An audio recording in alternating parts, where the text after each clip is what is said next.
We're back. Time for another edition of the Carolina Insider Rapid Reaction Edition.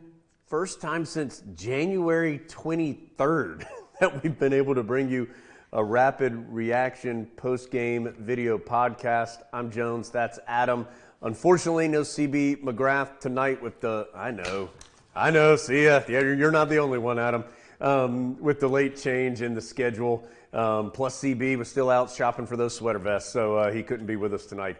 But we hope to have him again soon. But Adam, what we do have is a 20-point win over Northeastern for Carolina, 82-62. We're going to talk about it, get Adam's rapid reactions. You're going to hear from Walker Kessler, who had one of his best days, certainly statistically his best day as a Tar Heel. You'll hear from Roy Williams as well. But all in all, Adam, I thought maybe one of the biggest storylines coming from this game is just that there are value to playing games like this, that Carolina is more talented than Northeastern. They could play through some mistakes. They could let some young guys play together, work through some stuff, and ended up having a bunch of different players that contributed to the win. I think it'll be interesting to see moving forward. I think people sort of assume, well, that's a meaningless game against Northeastern. I think you might have gained some things from this game that'll be beneficial as you hopefully get to play more ACC games in the days and weeks to come. Carolina got great production from the bench, got everybody a chance to play relatively meaningful minutes, got a win, and got to play a home game. That's a successful night. All right, so this is, of course, the Rapid Reactions podcast, so let's get to Adam's rapid reactions from this one. Oh, only two tonight. Only 2 out of 3 tonight. You're not quite up to full strength, but that's okay. It's a difficult season. When the game isn't on the original schedule calendar, right, you get no sweater vest, and you only get 2 reactions. That's the rules. All right, well, reaction number 1, Adam, bench points, and the Tar Heels had a bunch. I thought Carolina's bench was impressive tonight for sure. I think there were significant stretches where Carolina's bench was better than the starters. The Tar Heels finished with 40 bench points. That's a season high. Northeastern only had 12. It wasn't just one player who got hot. You got contributions from a lot of different ones. Walker Kessler, as you see there. Dayron Sharp was big down in the post, both scoring and rebounding. Andrew Platek had a really good stretch in the first half as Carolina was stretching it out from a close game to a relatively comfortable lead. A lot of contributions from a lot of different Tar Heels. Carolina finishes, you may have just said this, Adam, I don't listen when you're talking, 40 bench points to just 12 for Northeastern, so an impressive number there from Carolina from what they got from the guys who didn't start the game. Adam, one thing we know the Tar Heels have is size. This felt like a game where Carolina's size could play a role, and it indeed did. Carolina is just bigger than Northeastern, and that clearly was the game plan. Get the ball inside to the Tar Heel bigs, let them score 42 points in the paint, had a big rebounding edge, 48-33, got 18 second chance points. Carolina's just bigger. And I also thought they used that size in interesting ways. They even used it some defensively in the second half as they decided to start double-teaming Walker since he was doing everything in single coverage in the first half. Used a big guy on him when he got a ball screen, and that made him have a much less efficient second half than he did in the first half. So double-double from Garrison Brooks. He had 11 points and 13 rebounds. Kessler in double figures. Sharp in double figures. Bacot was close. He had 9 points and 8 rebounds in the game as well. So all 4 of those Tar Heel big men effective in this one. Again, a 20-point Tar Heel win, 82-62. So where do we go from here? We go to one of those big men. One of these 2 men you're about to hear talk is very large, and one of them is very small. It is Adam interviewing Walker Kessler. We're going to go from that to then Roy Williams in his post-game press conference. We'll come back out of Coach Williams and talk a little bit about the uncertainty that now faces the Tar Heels as far as the schedule is concerned. But let's start with that dynamic duo of Adam and Walker Kessler.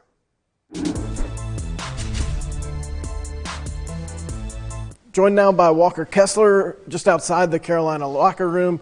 Walker, the Tar Heels get to play a game and they get the win. That's pretty much all you can ask for at this point, the way the season's going, isn't it? Yeah, for sure. And a home game. That's something else that's kind of, out of the ordinary now. But no, it was fun to be on the court and kind of get out of our little slump from Virginia. It's just fun playing, get back to playing. We can talk all we want about the value of playing games and not having another week-long break, but from a player's perspective, what's the value in actually getting to go out there and compete against another opponent? Just, rust builds up pretty quick. So just being able to just go out, play hard, play with your teammates, and just compete, there's nothing like it. And it just, helps you so much for the next game and the next game. You were one of the bright spots up in Charlottesville and then played very well again tonight. What do you feel like is coming more naturally at this point in the season? I can't speak for my jump shot yet, but just being on the court, just, getting more comfortable. As a freshman, you're kind of overwhelmed with it all just initially, but really just starting to settle in and, taking mistakes, and instead of being frustrated with it, which I struggle with, obviously. You can see it on the court. But being able to learn from it, I think is so valuable. When you know you're going to be playing limited minutes and you know that you are very hard on yourself when something goes wrong, how have you learned how to manage those two things so that if one thing goes wrong, that doesn't sour the full stint you get in 2 or 3 minutes at a time? Right. It's been tough. It's definitely been tough, especially for me, because as you know, I am pretty hard on myself. But I just think you just gotta just go 100%. Even if you make a mistake, do it. Make the mistake, going your hardest. So that's really been the biggest thing for me, is just trying to just go hard the whole time. All right, now let's talk about the three-pointer. Yeah. It went in. That's what matters. But it also did slightly kiss off the backboard before it went in there. Very slight. What feedback did you get from your teammates after that shot? Well, first off, it was more like a headbutt than anything. But, happy for it to go in. I just feel like I have to get more comfortable on the free line, and I haven't really talked to my teammates yet, but I'm sure I'll get some comments. So excited for those for sure. From a player's perspective, how do you manage the uncertainty that has taken over the season? Saturday's opponent, Louisville, canceled their game tonight. How do you get ready for a game that you're not completely sure is going to occur? It's definitely tough, just because there's no precedent. You can't look back in the past and oh, how'd they handle this? But you just got to treat it like you're going to play every game that's been scheduled. Honestly, rather it'd be better to be prepared and the game not happen than, not be prepared and the game happen. So it feels like your motor and effort and intensity are something that Coach Williams is always pleased with, and it also seems like that's turned into even more beneficial plays here in the last few weeks or so. How do you – Coach Williams always says shouldn't have to coach effort. Why is it that he never has to coach effort with Walker Kessler? Just going back on how hard I am on myself, I just think that, if you're not trying hard, then what are you doing? If you make a mistake and just lay down, there's no really benefit in that. At least you can say you're going hard. And for example, terrible miss on that second three-pointer, going hard after the rebound and then missing 4 more shots, like you said, getting a double-double in one play. But yeah, just going hard, there's so much benefit that can come from it. That's Carolina big man Walker Kessler, a second straight career high as the Tar Heels defeat Northeastern. Walker, thank you. Thank you. Okay, my opening comments. First of all, I just heard their men's golf team finished tied for first in their tournament out on the West Coast, so I'm ecstatic about that. I think that is really good. And the reason I went to this towel at the end is because Big John was a great influence on me. He was great friends with Coach Smith. In fact, he called me last year and left me a message. Didn't like what I was saying after the game and jumped all over me. But the funniest thing he's ever said to me is, I told him one time, I said, big fella, I said, I'm going to start wearing a big old towel on my shoulder like you do. And he started laughing, and he said a few words that we won't repeat, but he basically told me, he said, if you wear a big old towel like mine, it'll be like you wearing a big blanket, boy. So, but honoring John Thompson is something that the only bad thing, it was hard to keep that thing on my shoulder. I kept putting it there, and somebody kept taking it off, or somehow it kept sliding off. But we're happy about the win, having 4 guys in double figures and 2 guys close to that as well. was good. I think that trying to do a better job on Walker in the second half was huge for us. The first half, I said, I've never been outscored by one guy, but it looked like that he was going to do that. He's really a gifted player and made it tough for us, 7 for 8, 4 or 5 from the three-point line in the first half. But I thought we were better in the second half. The shooting percentage, we missed so many easy ones right around the basket. The big guys didn't have a great day of finishing up there, but I like the fact that Garrison and Mondo did some good things, but I really like that Dayron and Walker both came off the bench and had double figures for us as well. So Caleb Love, 9 assists and 2 turnovers, and I think he had 2 turnovers in the first 4 minutes of the game or something like that. I know one was a charge and one was a pass, but glad we got to play a game. It was a tough week. We've lost, and now there's talking about other games being lost, but you guys may have heard the story. I'll make it official. When we knew we were not going to have Virginia Tech, we reached out first to those people who were on our schedule originally, most of them in the state that we had to cancel early. Some of their protocols wasn't what we needed it to be, and one of them was even in a pause themselves. Then we had discussions with 2 other schools, and that didn't work out.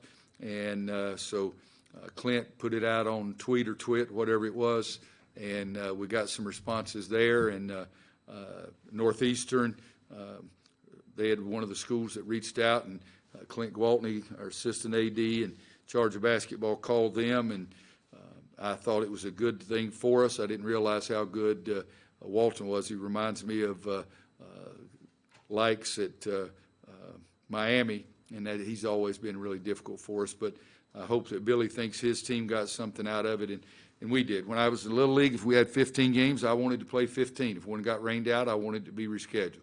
When I was a high school coach, we had 20 regular season games. If one got snowed out, I wanted to be rescheduled. And so that's what we were trying to do, is just to get some more games and get some more home games. Today was only our 7th game at home, and somebody showed me a stat before the game today. We had the lowest percentage of home games of anybody in the 353 teams in Division I. That's all the monologue I got. Did you see as the major benefits of making sure you had another home game as opposed to, just taking a game in the ACC if you had to go on the road or something like that, and instead playing this non-conference game at home? Well, we needed to play a game at home, period. We had 6 home games before today out of 19, and that's not it's not equitable. It's not fair. I've always tried to play a difficult non-conference schedule, and this year our ACC Big Ten fell on the road. Guys like to play at home. I mean, that was a pretty easy one to answer. You're always, again, guys, up until about the last week or so, teams have won 70% of their home games. Somebody says the crowd's not there, so home court is not a factor. That's BS. You're used to shooting in your gym. You're used to sleeping in your bed. You're eating the meals that you always eat and not what somebody else prepared. Again, I think it's I'm willing to stop playing the ACC Big Ten Challenge. I'm willing to stop everything, play 20-game schedule, and play the rest of our games at home. We play 14, 15, or 16 home games normally in our schedule. And some teams in our league play 19, 20, 21. And this thing, the whole thing that's going on right now, I feel a heck of a lot safer coming here and playing than I do getting on a plane going somewhere else and playing. And again, we didn't try to find number 353 in the country. We found a team that had a higher RPI or net, whatever it is, than 3 teams in our league. So, yes, if we have to go on Twitter again, I'm going to try to find another home game. It's bottom line. How important was it to get this game scheduled and played just to try to maintain some type of rhythm for the players? I think, Greg, it was important, and I'll give you this example. When Clint walks in at the end of our practice and comes over and talks to me, my guys are over there dying. I mean, one day we talked about the price of cheese in China, and I walked away from him, and all of my guys were there staring at me and I said, guys, everything's okay. And one of them said, Coach, when we see you talking to somebody else, we think we're losing the game. And that's the mental health issue of 20 other mental health issues that we've got to worry about with our guys. They want to play a season. We all do, but we want to be as safe as we possibly can. But no, I don't mind telling anybody. We're going to try to find, if people cannot come and play, all right, in BC, we were going there.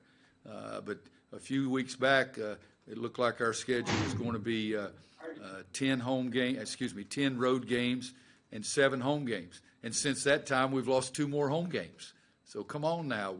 We're going to try to play people and don't have any idea what's going to come from it. But we'll wait and see. And Clint's earning his money this year. He's never earned it in his life, but he's earning it this year. Thanks. All right, Ross, last one, and we'll get the players in here. Thank you. Hey, Coach, you mentioned Sharp and Kessler's high-quality play tonight. How have you seen them grow at this point in the season, and what are some things that you're really still on them about and improving? Making a simple play on the offensive end, scoring around the basket, defending the basket. I think I've always said to our big guys that I thought we could be much better this year than we were last year is defending around the basket, and I think that's the biggest thing for us. We only had 2 blocks, but I think we do make it more difficult for guys to score around the basket. And we have 4 big guys that have been shooting a much higher percentage than our perimeter players. So, I mean, it wasn't a great shooting day for our big guys today, but over the course of the season, they've shot a much higher percentage. So, for us, it's the smartest thing to get them the shots. I think all 4 of our guys are big-time college players who are going to be big-time players and play basketball for a living, and it's not going to come at the same speed for everybody, and it's not as easy for everybody. But I asked Sean May a question today, and I knew the answer, which is the way most coaches do. I asked him how many threes he shot in his career for me. He said 0. But he was first-team All-ACC. He was the 13th player drafted in the draft, led us to a national championship, played basketball for a living, and did okay. But Walker Kessler, especially, I'll put some pressure on him. He just walked in the back of the room. He does have a chance to be one of those guys who can make a lot of shots and make shots from the outside. He hadn't shot it great so far this year, but I think he's going to be one of those guys that will be able to do it. And I'll tell you the same thing I told him. He laughed too. I said, I know you're going to start making them, but I want it to me in my lifetime. Thanks, guys. Appreciate the time from Walker Kessler there after the game. Always great to hear from him. Fun personality from him. And, of course, Coach Williams, always enjoy hearing from Coach and what he has to say. So now, Adam, uncertainty. I used that word earlier. I think that might be the best one for the Tar Heels right now. We learned on Wednesday that Carolina's game next week at Boston College, that's already been postponed. The Tar Heels were supposed to play at home on Saturday against Louisville. Louisville had to postpone a game today due to a COVID problem within the Cardinal program. So unclear what will happen with that. Just don't know. I think Roy Williams made it pretty clear in his postgame that he wants to play some games and wants them to be at home. If they're ACC games, that's great. If not, he's going to find somebody to play. So just uncharted waters here over the next couple of days for Carolina. Well, and I think you saw tonight why Roy Williams wants to play, because you get benefits from playing actual games.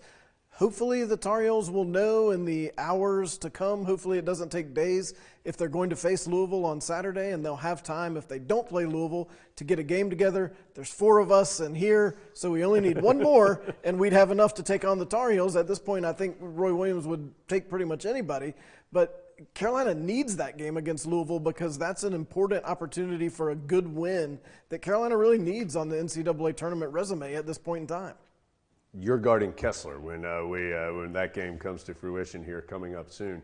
So right now, as Adam and I are sitting here talking to you, Saturday at 6 o'clock, Carolina and Louisville is the next scheduled game for the Tar Heels, but certainly keep your eyes and ears open for however you follow the Tar Heels to get that news, because I do think we'll either get a confirmation of that game or a lack of a confirmation of that game here in the near future, hopefully, to see what is next for Carolina. But what happened today was the Heels got a big win, 82-62 over Northeastern. Tar Heels improved to 13-7 on the season. They stay 7-5, of course, in ACC action. Really appreciate you being here. Wish we could do this on a more consistent basis, but it has just been that kind of year. We hope to be with you again soon after the Tar Heels play at home. For now, we say goodbye. Thanks for joining us here on the Carolina Insider. you.